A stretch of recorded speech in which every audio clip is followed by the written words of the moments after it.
Welcome back, guys. Jake and Chris here. You're watching Dude Ranch DIY. As you just saw, Chris was using the new dual tong method of that we've kind of devised here to cut up some of these logs. What do you think about it, Chris? It's doing all right. Definitely nice having it elevated. It's a learning process, so we'll see. We'll check out a couple more logs and get back to you by the end of the video. Yeah, so we're going to try it now for the first time with like two people, besides the one time I worked a little bit with Gary in a couple videos back. We're going to give it a try with one person on the tractor and one person cutting and kind of setting the tongs and see if it speeds up the process a little bit. We got a bunch of rounds cut up here in front of the RuggedMade log splitter, the RS-737. So we'll use the Wicked Grapple to kind of bulldoze those forward closer to the splitter, and then we'll get to splitting. So stick with us and we're going to get cutting.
All right, guys, so now that we got a bunch of rounds cut up here, we're going to push them forward using the grapple on the tractor. So we got to take these log tongs off.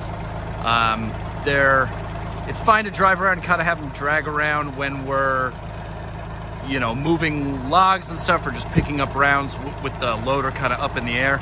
But to have the loader all the way down on the ground in order to bulldoze the rounds, these cables are just a little bit too long. The tractor would end up kind of running over the log tongs, but it's really not that big of a deal. As you can see right here, all it takes to take it off is unscrew this, threaded link is what I've been calling them, which Chris is doing. And you can see it goes like that, and then you just pop off the cable and they're off.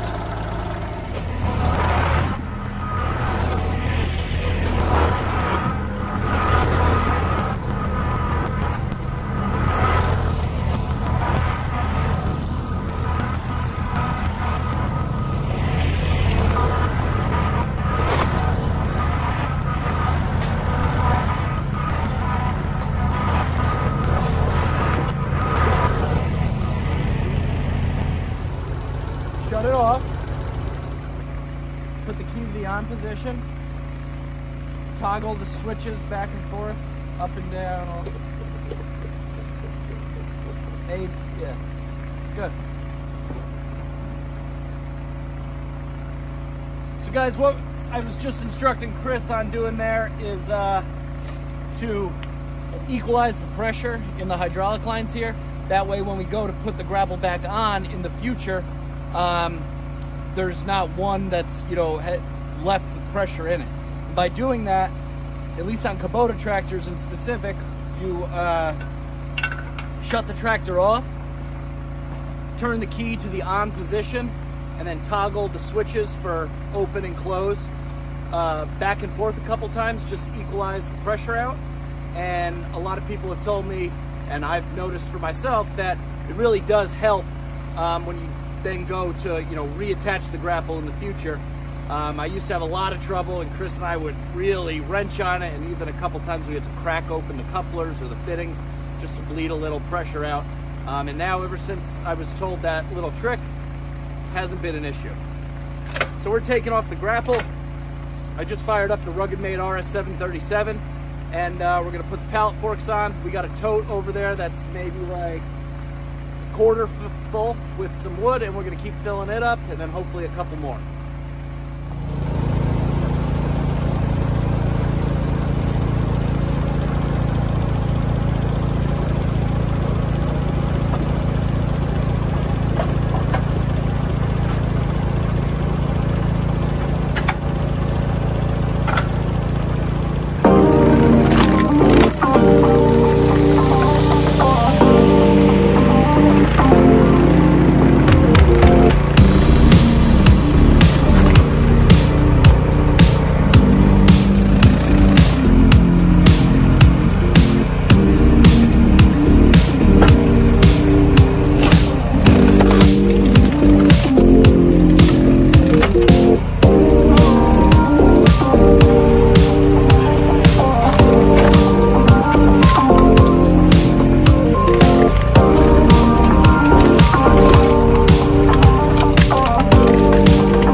All right, well, cheers.